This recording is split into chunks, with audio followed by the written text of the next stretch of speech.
Hello, and welcome to Your Sparkly Brand. We are here to inspire and empower female entrepreneurs just like you. This podcast is all about delivering no fluff, high value content that helps you to grow your business. It doesn't matter if you have no budget and you're still DIYing everything on your own. We are giving you the tips, tools, and strategies that you need to build a sparkly empire. I'm Megan Gersh, your brand designer, marketer, and web designer, and I'm here with my co-host and copywriter, Lauren Tessie. Hey, Lauren. Hey, Megan. How's it going? Very, very good. How are you? I'm great. How's your week been? What's going on? It's been a busy week as always. I've been working on a few very exciting design projects. Got a website project in the works, so that has been fun. But let's talk about our sparkly moments. You want to kick things off? Did you have something sparkly you want to share? Yeah. So mine's like, I'm going to use this as an opportunity to like share these two apps I've been using that I really like. So I had kind of a weird week. I had a big deadline. We're recording this on a Wednesday. I had a big deadline on a Monday. So I worked not like most of the weekend. I had planned to work on the weekend. I also had like personal stuff on Friday and personal stuff on Monday. So I was like, well, I'll work on Saturday. So I worked a lot this weekend. And then there's these two apps that I've been using, one not for that long and one for like months that I just like love. The first one, it's called Superhuman, and it's a meditation app. And it's not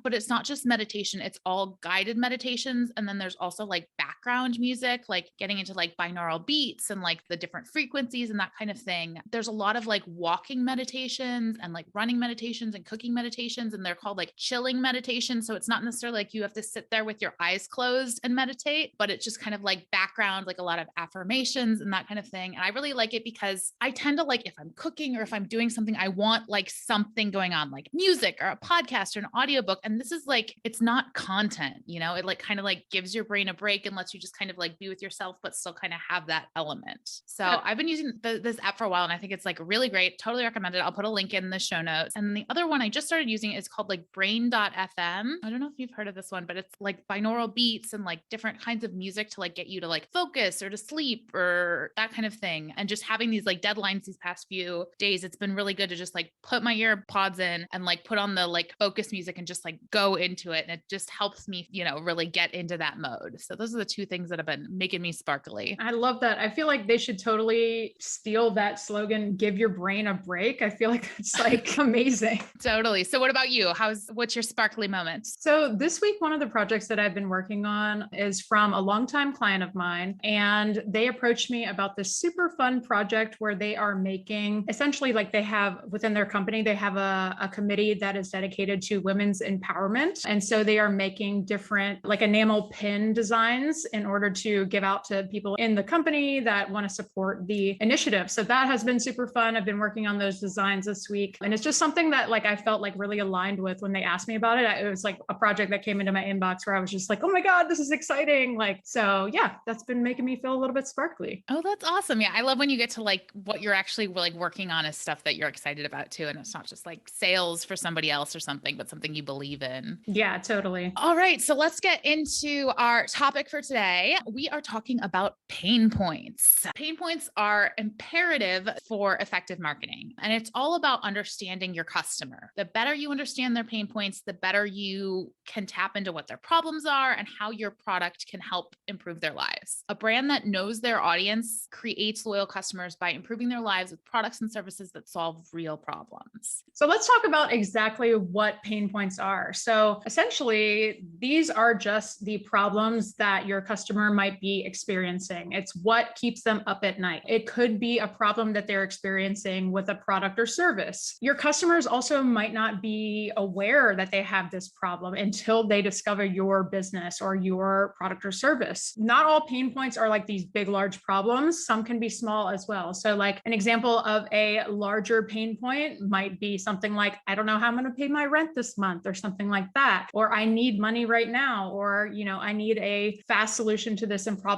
problem that's happening right in this moment. Whereas a smaller pain point might be something like, oh, I need to find a better brand of this specific product or something like that. Like, I don't really care for this one that I've been using. Maybe I want to find something different or an alternative to that brand. So yeah, I think one of the interesting things about pain points, and specifically when we're talking about pain points that maybe you don't know you have, or it's something that you're like, well, there's something just not quite right, or maybe this could be better. And I think that's where, you know, really great marketing and advertising comes in, because it's like, oh, wow, I like to listen to things when I'm doing things, but I don't always want to be listening to a podcast, or I don't always always want to be listening to music. And then it comes in with this like, oh, well, here's this other thing that you didn't even know you needed, a meditation while cooking app or something. And so it's those kind of things where you can really like, when you really sit down and you think about like who your ideal customer is, and you have that like avatar, like that specific person, right? She's 30, she has 2 kids, blah, blah, blah. We get into that stuff. You can think about, oh yeah, well, maybe she does have trouble falling asleep at night or something, and this thing can help her or whatever. Okay. So here's why it's important to identify pain points, is because it builds trust. It lets somebody, whether they're, watching a video on TikTok or, reading an email you sent them, it just sort of makes them go, oh my God, they get me, right? Like this person understands me. They're not just some like random, CEO in a suit that has never experienced my life. Even if it's not necessarily true, like maybe you don't actually know what the person's going through. It builds that connection and that trust there. And this can also give you inspiration for new products and new services. Definitely. And I think that is a great segue into like, how do we figure out what these pain points are? One of the best ways to figure this out is to find that ideal customer and actually have a conversation with them and talk with them about like, what interests you about this new product? Like, why are you leaving a previous product behind and going with this new product? Or asking them like what their biggest struggle is with a specific topic at that moment. This is all data that you can gather from people via research or in person. I know we've talked about this on a few other podcast episodes, but it's so important to pay attention and listen to those customers, because that is such valuable information that you can take and make your products better, to integrate into your marketing, all of these kinds of things. Another great place to look is within reviews or testimonials that people leave for you. So let's say, for example, that somebody had a bad experience with your brand. That person leaving that testimonial on your page, that review, can give you some valuable information and feedback about how you might be able to improve. So,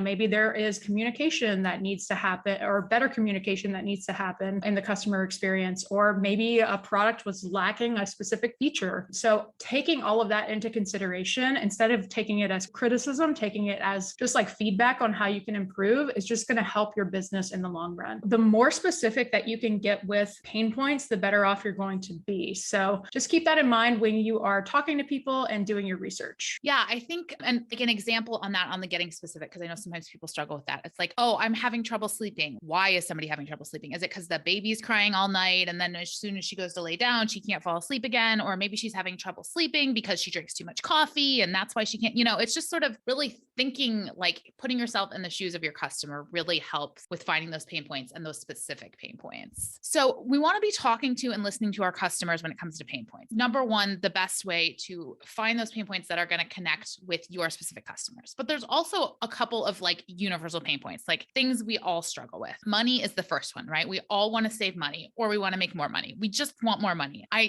don't think there's anyone out there who's like, nope, I have too much money. That's my problem. I don't know what to do with it. So everyone wants more money, whether that means making it or saving it. If your product or service solves this problem, then you probably want to lead with this pain point. And this is especially for like business to business sales, in a sales promotion, a marketing promotion that is going to, 10% off of this, that kind of thing. Just saving money is such an easy way to get people on your team. That's a great pain point to focus on. And then the other one is time. It's the same thing. Nobody's ever like, oh, I just have so much time and I don't know what to do with myself. Like that's not realistic in today's world. So if you create a product or service that frees up people's time, then you want to address that in your marketing. And the other part of it is that time and money go hand in hand, right? Like if you're giving up your time, then you should be making money, or you can give up some money and get some time back. So just using those two, especially, if you're a service-based business or that kind of thing, that's probably a lot of what you're doing is you're saving someone time or you're saving them money. Yeah, exactly. And I would just add one more to that too. I would say that like human emotion is such a strong thing that motivates people as well. And so like figuring out like, if you want to feel like this, then this is what you need to do, or here's a solution on how to get there. I think that can be a really powerful motivator as well. Definitely. So here's some other common pain points to consider. Keep in mind that these may not be applicable to every single type of business, but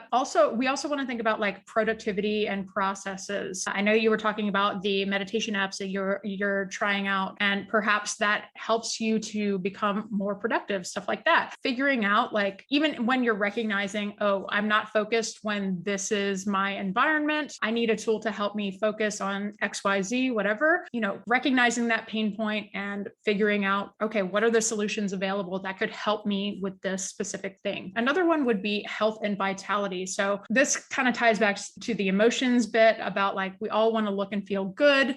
When you look good, you feel good, those kinds of things. And so, how does the product or service that your business is offering help somebody with that? Awesome. And then one other one that, as you were saying that, I was thinking of is, and this one means different things to different people, but like love and connection, right? If maybe you're in a relationship, so you don't want, like, you're not looking for a boyfriend or something, but we all want connection, right? And a lot of times that's why people are going on social media or why people are doing this. And so if your product can help, if you own Tinder and that's what you do, then, that's another big pain point that you're solving. Exactly. Okay. So now that you've identified a few pain points, here's what we do with them. So it doesn't matter if it's, again, copy that you're writing, a sales page, that kind of thing, or it's your video content, right? You're getting on TikTok, you're making something like that. What you want to do is you want to call out that problem head on. We want to talk about it. We want to let customers know you understand where they're coming from. And this is where it can get a little tricky. People, a lot of times we don't want to talk about pain points, right? We don't want to make people uncomfortable, but that's actually one of the things that works best about pain points is not only are we,